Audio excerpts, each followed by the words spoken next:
Welcome to Games Overboard. I'm PJ. I'm Dan. I'm Nate. Yes, this is our special guest tonight, Nate. We finally got him on board. We just played this fun game where I have to sit through an intro. You're welcome. Yeah. It was very informative, wasn't it? Yeah. It was a lot of bass. There is. Mm-hmm. Yeah. Mm-hmm. So Nate brought a game for us to play tonight and review. And it is Marvel United. Yes, it's published by... What are they calling themselves now? Now it's Come On. It used to be Simon. Either way, it doesn't sound good. No. They changed it from Simon because people called them Seaman. And now they just call them Come On. So That's just as... Actually, that's worse. Yeah, so it's short for Cool Mini or Not, which also isn't the best name for a company. Like, No. I don't know. Yeah, they make cool minis, but... Yeah, you make cool stuff. Change your fucking name. Yeah, I mean, this game's really fun. Well, I should say it's really fun. You can win it unless you play with Dan and PJ. We get that a lot. I think JB said something very similar. He specifically mentioned you. It was mainly me. I royally fucked us up on that game. No, that second... Okay, so we played Marvel United twice, and the second game... The second game, we got our ass kicked harder than the first time. Yeah, that was bad. That was really bad. Well, that's what happens when we decide to go against the Red Skull and then go, fuck it, let's take him again. I mean, he's the hardest level. Yes, and then there's a curve. I offered for this to go back and work on this. You're like, let's do Red Skull again. So now every time I come over, I'm bringing this. We're gonna fight Red Skull. We're never going back, because now we have to beat him. The gauntlet has been laid down. Because we go against somebody else, and it's like, well, that was fucking easy. Yep. Maybe you learn how to play the game. I mean, maybe PJ would. Your learning disabilities. Fuck you. We don't talk about that shit. That's why PJ's my best friend. Because he's a special ed teacher. Dan. Oh, no. No, I fucking hate you. Dan. God damn Dan. it. No. Dan. We're not doing... Dan. What? This one is called Jesus fucking Christ. Not Now. So yes, please. Not now. Nate. No. Oh God, damn you. This is a game we play. It's called Dark Story. No, this is a game he plays to piss me off. Every fucking week. It's I give you a scenario, and through a series of yes or no questions, you're supposed to figure out what is happening. It's bullshit. He gives you like the slightest bit of information, and then it's like, oh, this lady fell off, and apparently this guy died. Why did it happen? I don't know. And it's something convoluted like, oh, she fell off, and she hit the switch that held his life support system, and he's dead. It's the dumbest thing in the world. Like, it's that kind of bullshit. But it pisses Dan off. So oh, you fucker. I mean, you could do literally anything to piss Dan off. He's right. But you take this route. I mean, this is an audio medium, so it's probably the best route to do it. Okay, ready? A woman is at home, sad, watching the street through her window. Soon after, she jumps out of it. In that precise moment, she hears the phone ringing and regrets jumping. Why? What's happening? It was a callback for a job interview. No. Then I don't fucking know. You didn't even ask a yes or no question. Oh, God damn it. You just jumped right in. You don't know how to follow instructions. This is why we lose all the time. This one's like really bad. It's best not to play his games, Nate. Let's just talk. Talk about this game. But I feel like this is the crux of where the issue lies. Like you have to understand how to follow instructions. You know, I think we should also be talking about something that we received from Stonemaier Games. Yeah, I didn't know if we wanted to talk about it now or in a later episode. We can talk about it now, though. I mean, we got it. No. You gotta have we are skirting this subject. Yes or no questions. God damn it. For and we'll like come back to it throughout the episode. And at the end of the episode, I'll give it the solution. Yes, he's going to periodically piss me off. Yeah, whenever there's a lull in the conversation, I'll just kind of sprinkle it back in. I fucking hate you guys. Hey, man, I'm your guest. So she was watching the street. Oh, Jesus Christ, PJ!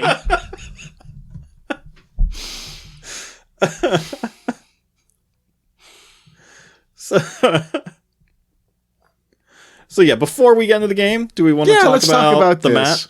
map? So Stonemaier Games, we did a review on Expeditions about a month ago. Was it a month ago? Maybe 2 months ago. July. It was in July. That's more than 2 months. Yeah. No. August, July. 2. It's September. Hold on, my brain is breaking down. Okay. Don't say a word, Nate. I don't think he needs to. That kind of defeats the point of me being on a podcast. No, I meant about... God fucking damn it. You invited me. He did. Yeah. This is true. God, this is all your idea. Damn me and my talking. You think PJ wants to hang out with me? No. I don't know. You guys get along pretty well.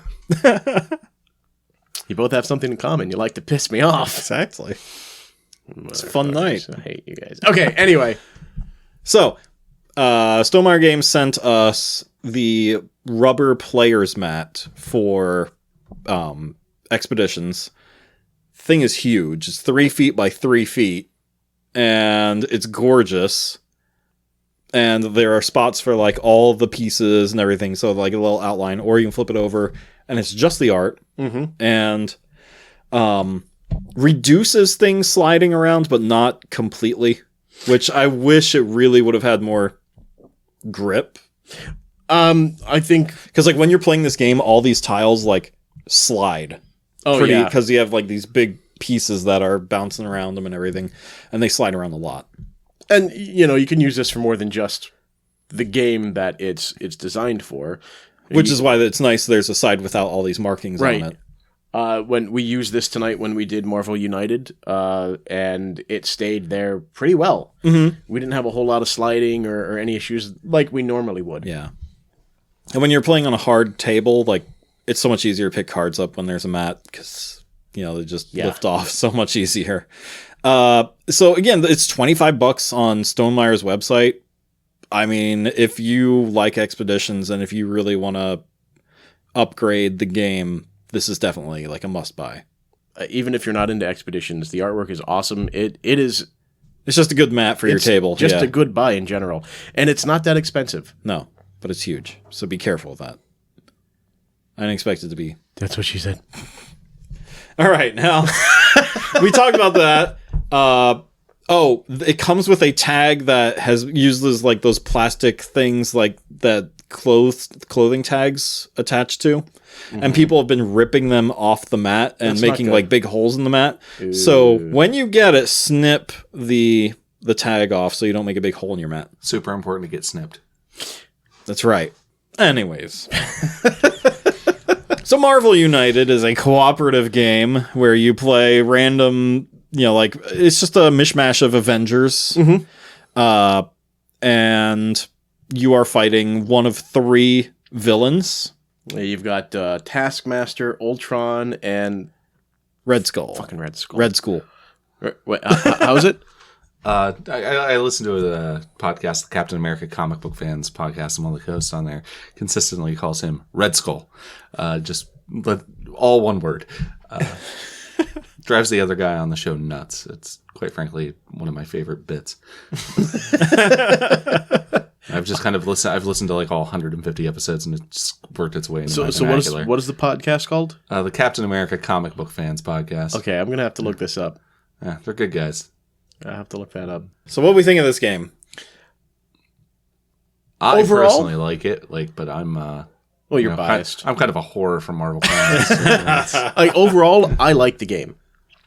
Yeah, this was a lot better than I thought it would be. Because when I was watching the Watch It Played video, Rodney Smith's Watch It Played video, learning how to play and everything, I'm like, oh, this seems kind of simple.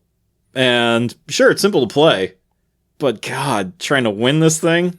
I mean, you guys also picked, like I said, the most difficult. We did, boss. Yeah. So the way the game works, this game is a little hefty. I was surprised at the weight of it. This is only 1 to 4 players. Can you add more players with the expansions, or is it? Yeah, just... I think you can mix and match. Okay. With the expansions, I haven't done so yet. I've Okay. played this version of it. Another friend of ours has one of the X-Men versions of it. There's 2 X-Men versions. I think there's a Thor expansion, a Spider-Verse expansion, and a Black Panther expansion. There's also a Guardians of the Galaxy expansion, if I remember correctly. Well, that is like Marvel's big like franchise right now is the Guardians. Kind of, sort of. It's like the only good movie they released recently, so... Yeah, and I haven't seen it. I know.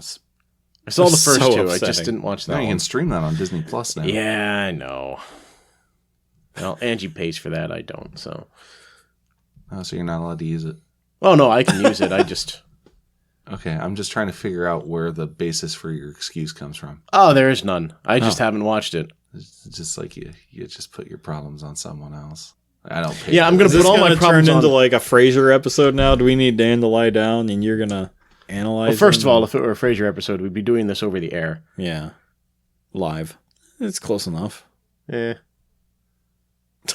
I mean, you guys already like live play your intro. You might as well just not edit at all. It can be live, basically. That's right. There have been a couple times where like editing is so minimal because like we just didn't need to do anything, especially for Well House. That podcast needs very little editing. Oh, yeah, that's just a straight through. But anyways, Back to the game at hand. we do this a lot. Yeah, we do. What, go off on tangents? Oh, yeah. Oh, so does everyone. It gets Yeah. bad. So this game is hard. Yeah. Oh, you know what? Let's... Well, friggin' Red Skull is hard. Okay, Skull's hold a on. dick. I'm going to put a pause on this and go back to your little whatever the hell brain teaser thing you had going on. I'm ready. I'm ready. Okay. Is she married? No. Okay. Okay. What, do you have something? No, just don't play into this, man. This is what he wants. She's looking out the window. I don't care. Okay, so she's unmarried. Was she on a date previously? No. All right, then I don't care. Is she a size 8? She can be any size you want her to be. Oh, That man. is irrelevant. She's a keeper. Not if she throws herself out the fucking window. She can't run away. Jesus Christ. She's a keeper if you catch her. Or not. So like any cooperative game, Marvel United is a difficult game. It is. It requires a heck of a lot of like teamwork and communication. So we were fucked from Jump Street. I mean, Yeah, a little bit. Yeah, we definitely didn't have Johnny Depp here to help us. So I will say we were like one turn away for the first game from winning. the first game we Right. did pretty good. Right? yeah. It was one turn. The second game we're like, yeah, we got this. We can do it. Fuck. Yeah, I think 2 turns in, we were already halfway Yeah. over. Because there's a fear track, and as the villain does things, that fear track goes up, and if that track ever hits 20, you lose. By the end of the second turn, we were already at 10 for that second game. That was horrible. That was so bad. That was shameful. Shameful. But, so the way it works is you have a hand of 4 cards. It also tracks as your health, so if you get hit, you have to discard one of the cards, and now you always have a hand of 3. And you, at the start of your turn, you draw a card, then you play one of those cards down to what's called the storyline, and then the next person, they play one of their cards, and they get the ability of the card you put down. Right, and that's really cool. And That's their own. That's something that, as far as I know, is unique to this game. Mm-hmm. Is I haven't seen another game that does that. you can play on the last card. At first, we thought it was like, oh, we get to play like what everybody played in your group, but no, it's just that previous card, Yeah.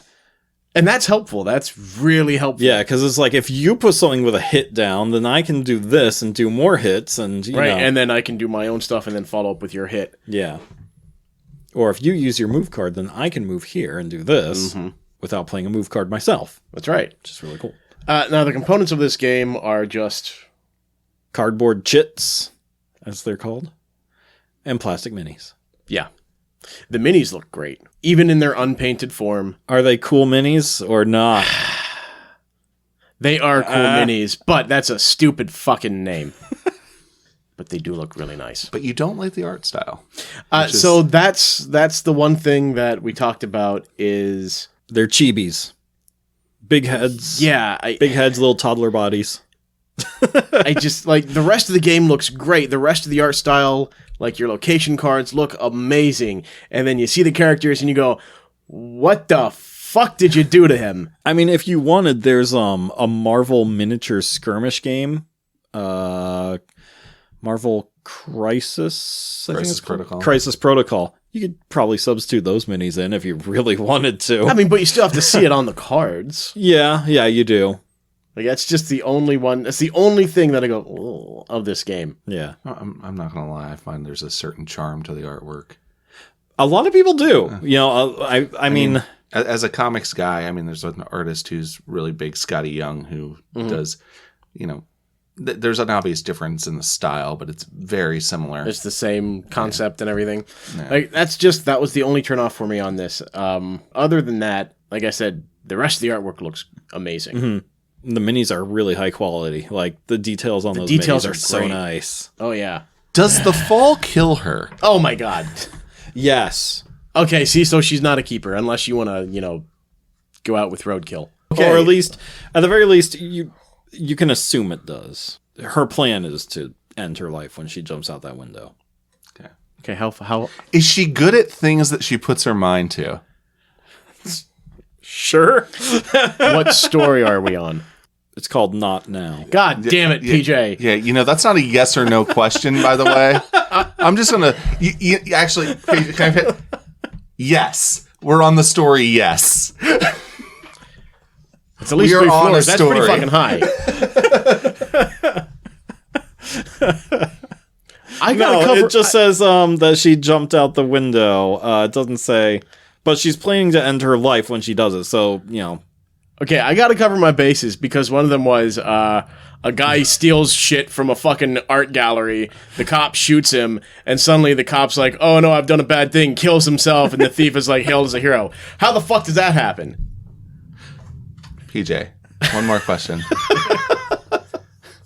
Is she terminally ill? No. See, these are the questions that we need. I have one, but we're gonna have to edit it out. All right. Back to the game. So that's it for the components. Oh, they're the boards, like the board pieces, which are like card stock. They're cardstock, not cardboard. You know. No, they're relatively thick. They're not. What was that called? Double. They're not dual layered or Dual anything, layered, yeah. that's They what don't it need is. to be for this. No. Really. So yeah, that's it for the components. Moving on to what works and what doesn't work in this game. For me, what works is the playing off the previous card's ability in the storyline. Right, using Love that ability. Using that as a More cards need that. yeah, card games. Yeah. Yeah. Yeah, using that as a co-op function works tremendously with this kind of game. Mm-hmm. Especially how fast you can lose it. I mean, it all comes down to the luck of the cards, really, when it gets down Yeah. to it. Because if your adversary bams, which is a mechanic where, you know, it'll set into motion a bunch of scenarios, whether it adds more thugs or civilians to a map, and if you can't put as many on there, it'll trigger an overflow, which ups your fear meter. That really factors in, and if that character bams, you know, 2 or 3 times in a row at the beginning of the game, it really does put you behind, as we found out in that second round. Oh, yeah. So you know, I guess I should save that to where we're talking about things we may not necessarily like. But Well, I mean, it really makes you need to communicate with each other, Absolutely. and do that teamwork. Which, you know, I really enjoy co-op games, so I think that this game really enforces, you know, that cooperative gameplay. Absolutely. And the idea of like, can anyone move here and do this? You know, like, can we get some civilians out of this place? Like, now, please. Yeah. You know, that kind of stuff. Like, to quote Nate, like, this game feels like you're battling a super villain. You know, like you're Billion. Yep. A super pavilion. A super pavilion. We're super civilians. Super Civilians. Yep. Those bastards. But it does. It really feels like Yeah. you're fighting you're the Avengers and you're battling this villain and trying to stop him. And with the fear meter, the state and the BAMs, I mean, the stakes are always increasing. Like, there's definitely a time limit that you have to really take into consideration. And there are 3 challenge cards of either saving 9 civilians, or destroying or beating 9 thugs, or 4 lesser cards, villains. And like mini bosses. And if you are able to do once you get rid of one of those challenge cards, under quote unquote under pressure kicks in, where the villain starts acting more frequently, which also sucks very much. instead of being in part of the turn order, it goes every 2 turns, every 2 player turns. Right. So the third turn, you're always dealing with him. Yeah. Well, yeah, with in our case the Red Skull, because that's all these guys wanted to do was fight the Red Skull, which is, well, after we lost to him, like barely lost to him the first time, I was like, no, we're gonna kick his ass second time. Exactly. And that didn't work. Yep. We were wrong. He's only the top tier challenge of this game. Yeah, well, only is fine. He's just a fucking Nazi. I mean, okay, so I was playing as Captain America. I feel like I have a good perspective on this. Yeah, there you go. There you go. So she hears the phone ringing. Oh my god! And regrets jumping out the window. But only at that moment. Did she think she was deaf? No. All right, we're getting somewhere here. I can tell. Since Dan refuses to play, I need to help feed him clues. If anyone gets this, like, I will give you $5 or something, because there's no way. I got the last one, but that's because it was really simple. The last one was incredibly simple. You have that in common. I'm funny. So what doesn't work in this game? For me, it's just that chibi is out. Called. That chibi artwork is the only thing right off the bat that makes me go, and not in a good way. JB also told me that was the one thing that turned him off from this game, and it's why he won't play it. So he is a very particular individual. Yeah. Yes, he is. I will say it prevented me from buying it in the past too, because Target has their buy 2 get 1 free deals once every quarter, and a couple times this game has been in that deal list, and I was like, oh, maybe, but I passed it up. So, but now that you've played it, now that I played it, and it should be this month in October or next month. No, this month, now that this episode releases. This month. We're on the last day, so yes, it's October. So this month should be their next buy 2 get 1 free deal. So maybe I'll take a look at that. So anyways, anything doesn't work for you? So I will go back and say that the what I was saying was with the fear meter and the BAM, why I do enjoy the pressure it creates to do the cooperative gameplay. Really with the way the cards fall, it can, to me, be a little unbalanced. Yeah. Where you can really quickly, and through no fault of your own, end up in a deficit of turns where you can actually do anything. As we found out. As you found out when we played the second round that we played. Where also during the first round, we did run into a little bit of luck where he didn't BAM, he didn't move. Yeah. It bought us a lot of time. So it's really, like, I feel like it can be a little unbalanced either way, depending on how those cards are shuffled. For sure. I wish that, like, each character deck would have just one card to slow or prevent that fear tracker from going up. Just that one reprieve, I feel, would be enough to really help offset that. Now, as someone who has played against the other opponents, Taskmaster and Ultron, I will say this game is winnable.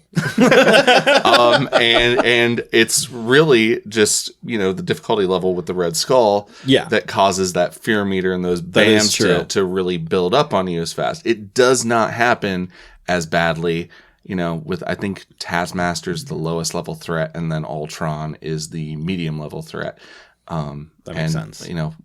I've won both those scenarios when I've played this game before. Yeah. Have never beat Red Skull. And as someone who always plays Captain America, that just really sticks in my craw. Well, and that is something worth noting, is that, we're judging it by these 2 plays when it is unfair because we are doing on the hardest difficulty. So for me to be saying like, oh, we should have something to make it easier, like that's, yeah, I shouldn't be. I mean, yeah, I offered for us to step back the difficulty level so you could maybe. Yep. But we were so close.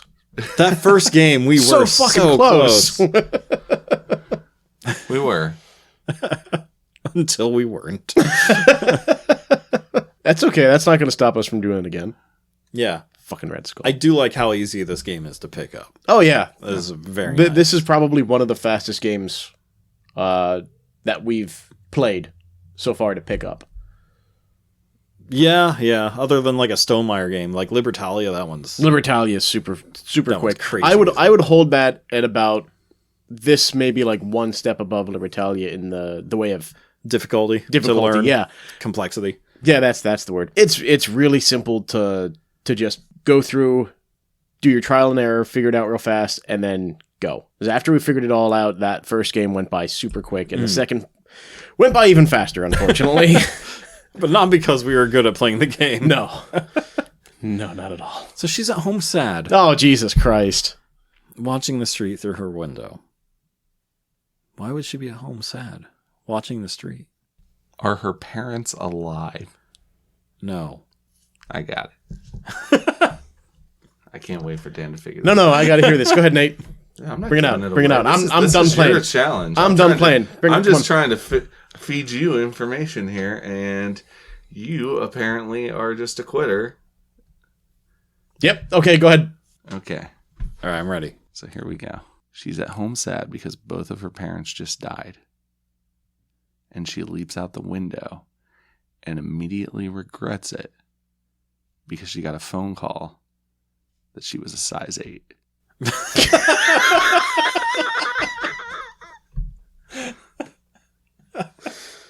Something she could have just looked on the tag of her dress or whatever she was wearing. No. Well, how do you know?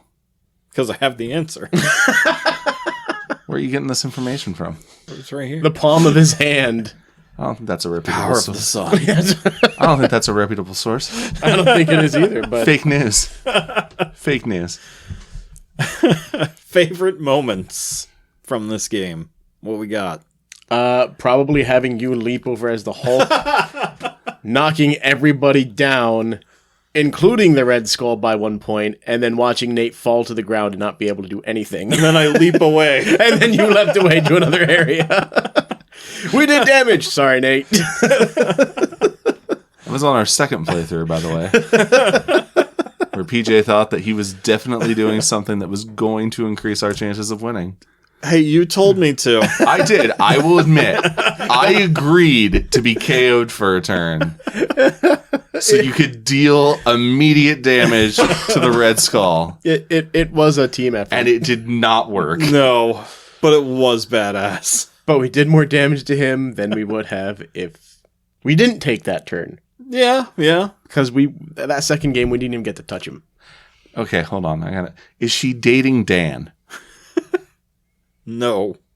Because Dan would be dead too. Yes, very likely. Oh, Jesus. Any favorite moments for you, Nate? Oh, let's see. The Hulk moment was pretty kick-ass. That was pretty great. That brief moment of triumph where I got to punch the Red Skull in the face right before the first game ended. It was a short-lived moment of triumph. We're gonna say it was erased by the Cosmic Cube. Honestly, I really like, because not only do you have the Red Skull, but those scenarios that we were talking about that you have on the different cards. With Red Skull, you get things like Crossbones as a henchman, Madam Hydra as a henchman, Hydra Bob as a henchman. That's my favorite one. That's the best. But there is a satisfaction to being able to resolve those situations. Again, it's just something that really adds to the whole feeling that you're playing in a larger story arc. Yeah. With the game and kind of building up to the threat as everything works in the background against you and you inevitably fail. I love that, because you can't hit the boss until a certain benchmark is set. Exactly. And so once that hits, we're like, okay, like we all just team up on the boss. but you still have to keep saving civilians the whole time and fighting the little goons off and stuff. And the fact of the matter is that, even once you hit the boss, you can all get to the boss, but that's not going to necessarily stop the boss from moving to another spot and being able to do something else to further complicate things. Which is something that happened to us repeatedly in that first game. Cool, we're all on the tile with the red skull. No, we're not. Not anymore. And also now he just made it so there's an overflow. So there goes the fear meter. It definitely keeps the stakes going. And that kind of excitement and anticipation within a game, it's rare. I don't think I've ever actually played something that really has that type of feel to it. And maybe something like Betrayal at House on the Hill. Yeah. But still, this just, I don't know. As much as I like those games, I feel like it works better with this one. And maybe it's just because of my, kind of affection for the source material and whatnot. Right. And you don't see too many superhero related games that have this kind of feel to it, where you feel like you're not overpowered, you can't take on anything, you're gonna have shit thrown at you constantly, and it does throw shit at you constantly, and you always have to rise up above that, and that feels great when you go to one of the locations and you clear it out. You're like, fuck yeah. And there's even a satisfaction to the fact, like, you get knocked down and you come back, but you get back up again. They're never gonna keep you down. But but it's the fact that you can get knocked out for a turn and come back. You get to play into that kind of never say die attitude with it, right? Until, of course, you do win or lose the game. Yeah, that is really nice. When you were talking about how the enemy can just like flee from you and just start messing with things everywhere else, we talked about this in our Gloomhaven review, and so minor spoiler for anyone who's interested in playing the base Gloomhaven game. The first boss you fight, he's like the captain of this bandit group, and you walk into the room that he's in, and immediately he starts running away from you and opening up all these doors all over the place, and behind every door is like 5 zombies. And so you're trying to like track him down and corner him, and he's just like, nope, I'm going over here now. I'm gonna open this door and unleash these guys after you. What's mine? Door number 2. Yeah.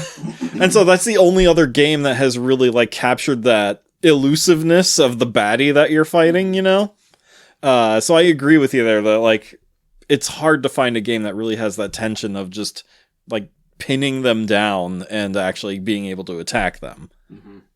So I really enjoy that. That's a lot of fun.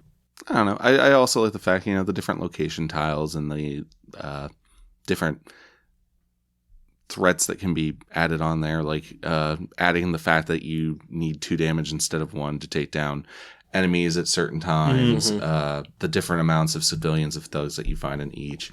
Once you clear those, you get an ability for that location. You get an ability for that location when you end your turn, whether it's to travel anywhere, whether it's to shuffle a card from your deck back into your hand, whatnot. I love how they're like so thematic with that too. Like the police headquarters, you can get, you can save anyone from around the city. Right. Yeah. Or the helicarrier, you can travel anywhere. Yeah. Not just an adjacent place, but anywhere. It's really varied gameplay. Yeah. And I highly appreciate that. Like, I don't get bored.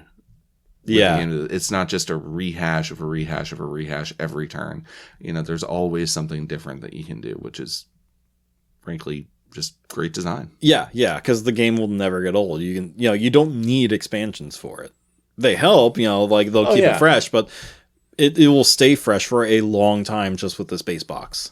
Yeah, and I love the idea of the whole, you lay your cards down and it's that story progression, and they even call it as such. How you get to see everything. If you had a bigger space, you could probably lay out everything out so you can see, this is how we started, this is how we ended. Yeah. We don't have that space.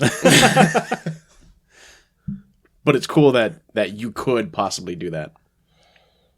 So do you have any guesses here before? No, I'm done. Hold on. Oh, okay. Is there like some sort of like ghoul or golem like hunched, crouched within her doorway, just staring at her while she looks out the window, and this is her only means of escape? No.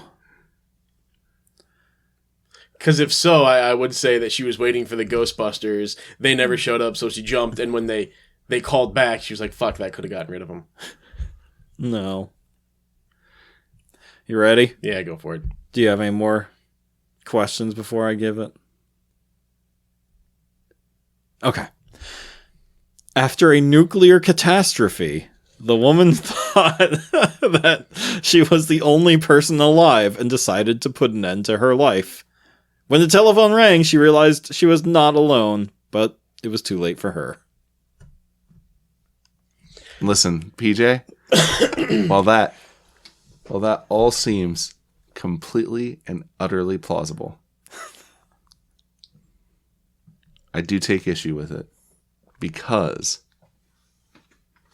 on the other end of the line was a voice that said, "Congratulations, you're a size 8." Damn it, he caught me. Thought you were going to tell me your extended car warranty has expired. Did you see the picture I sent you? Yes! I got that guy in Starfield. That was hilarious. I warp to a planet, and they start hailing me. It's like, do you want to accept this hail? I'm like, yeah, sure, whatever. Maybe it'll be pirates, and I'll fight them or something. So I accept it. And they're like, hi, thank you. We've been trying to reach you. I'm like, oh, God. Did you blast him out of the... Yeah. Okay, good. Well, they warped out before their health got to 0, and they're like, we'll be back. Okay, I'm going to take this off. I'm going to take this off topic like a little bit, but have you guys been getting the calls like from like the cops, and they're like, we're doing our annual... Oh, yeah. Uh-huh. I'm sorry, like, what the fuck are my tax dollars going to? Exactly. Like, what is this? When you fix your hats, because the chin strap goes under their bottom lip and not under their chin, when they fix that, maybe they'll get some of my money. But the only time they'll get my money is when I get pulled over for speeding. Yeah, right. I mean, you drive a Dodge, you're going to be pulled over for speeding all the time because you don't want to obey the rules of the road. So this guy, I don't know if I told you this, PJ. This was crap. So he gets that car. I look him dead in the eye. I go, oh, so you're going to be one of those people that doesn't obey the rules of the road because you don't think it applies to you. He's like, no, I'm not going to be that guy. We're literally driving down the street 5 minutes later in front of the freaking hospital. He runs the red light. And he goes, like, what? Like literally 5 minutes to just prove me right. It shouldn't have been there. You remember in college he drove like a grandma? You remember that? He would like not go. He wouldn't even hit the speed limit. It's so weird too because he would like, yeah, he'd like do that and he'd still crash into trees. Like what the hell? I only hit one. I hit a tree too. PJ, I mean, you went through a tree farm. I did. The tree is still sideways. In my defense, no. Okay, so I was like 17. No one warned me the tires were bad in the car that day, and it was raining. That day. It's not like they gradually went there. I know. It shows. No. It was just that day because the next day the tires were great. Well, it wasn't my car, so I didn't know, and I was 17, so I didn't think to check the tires.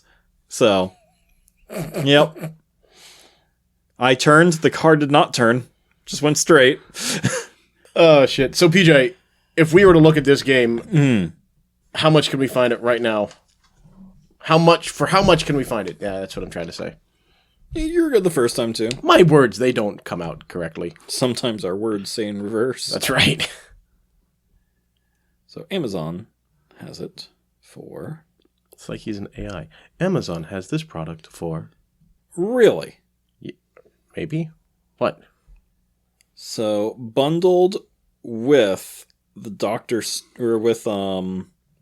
Spider-Man and Doctor Strange expansions. Oh, there's a Doctor Strange expansion. That's news to me. I want that. $14.78. What? That is $20 less than what I paid. Holy shit! Dear God. That's a really good buy. Holy crap. Yeah. So Spider-Man 1 comes with Spidey, Gwen, Miles, and the Green Goblin. And then there's just a singular Doctor Strange box, and I assume his deck is in there too. That's really cool. I'm going to have to get my hands on that Doctor Strange deck. Mm-hmm. Yeah. Straight up. Just grab right onto it. Just hold on for dear life. This is an audio format, making Hey, Dan, you know what would be great for this podcast if you played charades. I did bring up How's that your once. career in miming going, Dan? Well, it's pretty shitty right now. Especially when you're trying to do it on the air like this. Yeah, he keeps talking all the time, for one fuck thing. You. Miming for the blind. Okay, so right now I'm putting my hands up, and there's something blocking me, and I can't find out. I'm in a box. I'm in a box. I'm in a fucking box. Any other thoughts on the game before we wrap it up here? No, I think that's it. Yeah, I think we're good. Dear Lord, I think we're good. Nate, what do you think of Dark Stories? Like I said, I took some issue with the resolution. I feel like there were some very important things that were left out. I'm not entirely certain that you're a reliable narrator. But, well, he's not. He's just getting all of this, second hand. Hold on. Third person, no, second hand. From fucking who? Sean Spicer? Like, what the fuck's going on? You never fucking know. You never know. That spicy bastard. God, I completely forgot about him. Yeah, I know. My pop culture references are all like 5 years old. It's cool. No, it's okay. I think the world would be better if we all forgot about Sean Spicer, but I think we're done with this episode, guys. Now we're wrapping up for this week. Thank you so much for listening. You're welcome. If you want to hear a certain game, or if you have any recommendations for us or anything like that, any feedback for us, email us at gamesoboard@gmail.com or visit us at gamesoverboard.com. And if you have any more terrible riddles for us, for Dan, keep them to yourself. Okay, guys, I think that's all the time we have tonight. Thanks for having me on the show, guys. It's been a real pleasure. Oh, it's been fun. Oh, we had fun having you on, Nate. We got to do this again. Thanks, everyone. See you next week. See you next week, guys.